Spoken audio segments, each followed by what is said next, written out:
Hi, Mickey. Hey, Fazan. How are you?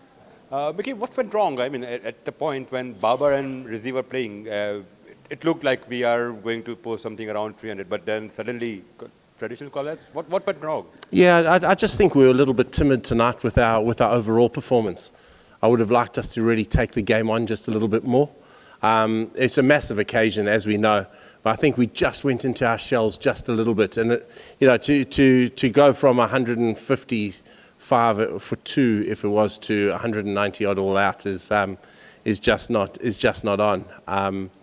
Yeah, credit to India. I thought they bowled really well, but I just thought our performance was just a little bit timid. Hi, coach. Here. Hi. Here. Hey.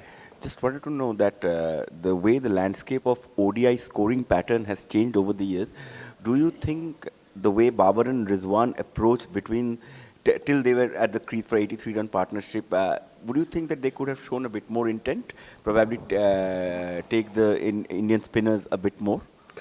Look, they're classy performers, and they've done it day in and day out for Pakistan over an extended period of time. So I'm not going to sit here and castigate them for that. As I said, I thought we were a little bit timid. I did think we could probably have taken on the Indian spinners just a little bit more. It was a wicket that didn't turn massively, and I thought we needed to put some pressure back. But again, they were building nicely. I think we've got to realise that there are two ways to always skin a cat.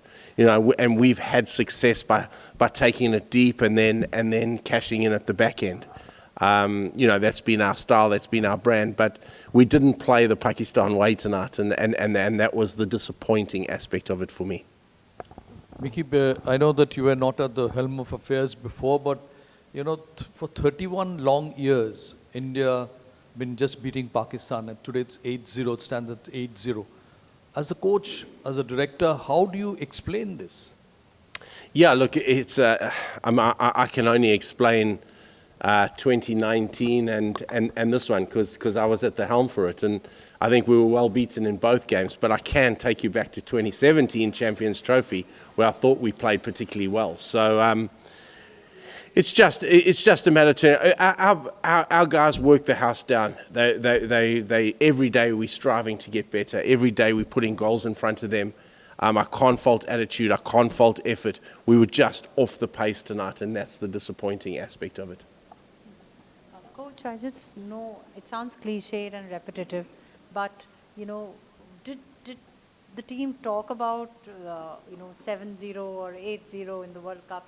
Or is that just something which is the elephant in the room and nobody seems to be? No, look, that's just spoken about you guys. The media just talk about that. We approach every game thinking we're going to win it. We approach every game dotting the I's, crossing the T's, making sure our game is in place. Tonight we were off our performance, and as I've said before, that was the disappointing aspect for me. We were off it, but the record doesn't come into the equation.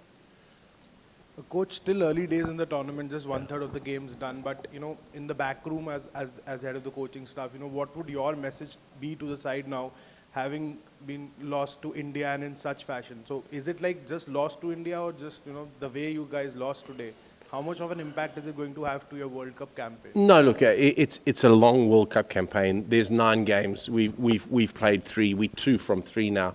We've played well in patches in this tournament. I don't think we've hit our straps yet, and that's the exciting thing for me.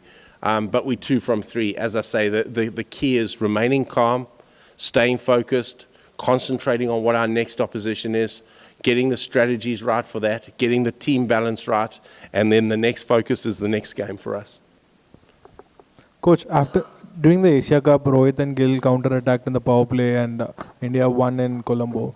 After that, was there any kind of plan formulated as to how to counter that? Should they do it again in Ahmedabad, like they did it today? And what were the conversations you were having during the mid-innings break? Yeah, well, we had clear strategies. I mean, we had clear plans. And I think India showed us how to bowl on this wicket. They definitely did, and I just don't think we executed it just well enough for long periods. When we got it right, we caused some issues.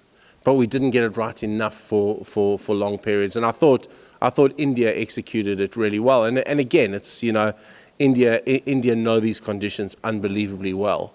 And I'm not using this as an excuse at all, but it's our boys' first opportunity here. They're getting used to the red soil and the black soil and the conditions that come with it. So yeah, we'll get used to that quickly and move on.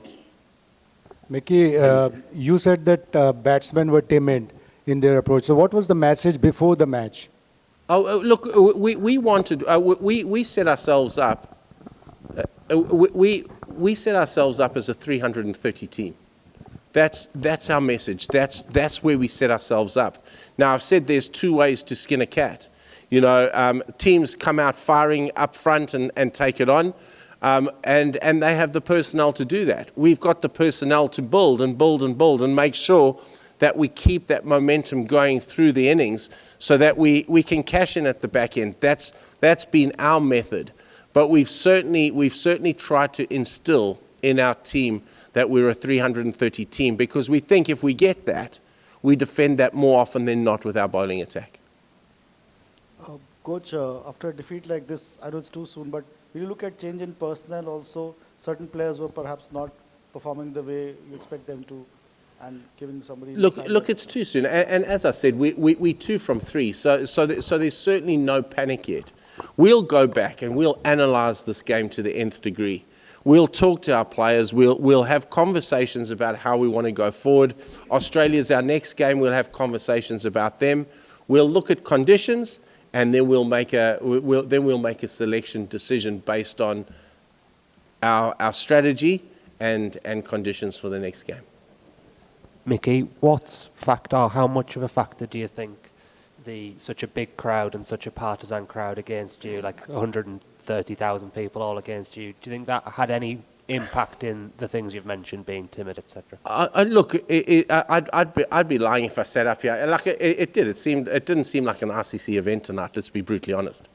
It seemed like a bilateral series. It seemed like a BCCI event. I didn't hear Dil Dil Pakistan coming through the microphones too often tonight. So yes, that does play a role, but I'm not going to use that as an excuse, because for us it was about living the moment, it was about the next ball, and it was about how we were going to combat the Indian players tonight. Is that right for a World Cup? Should that be allowed to happen? Look, I don't think I can't comment on that just yet. I don't want to get fined. Mickey, Vijay here. You played 3 teams and might have seen 10 teams and followed 12 games. Mm-hmm. As an experienced cricketing mind, do you have an opinion on this Indian team? Yeah, I do. This Indian team's a very, very good cricket team. I think they're very well led by Rahul and Rohit. I think they look good. I think they've got all bases covered, and I'm looking forward to meeting them in the final again. Mickey, Shaheen and Shadab, two players who seem to be struggling. What have you identified as the reasons for their struggles? Look, we've been doing a little bit of work behind the scenes. Look, it'd be remiss of me to discuss it out here, but we've been doing some work with them. For me, it's just about confidence. The key for us now is getting our players to remain calm. It's getting our players to focus on the next game, and it's to build them up and make sure that they go into that next game thinking they can run through a brick wall. Yes, there are technical aspects, and those are things that we look at every day with our players.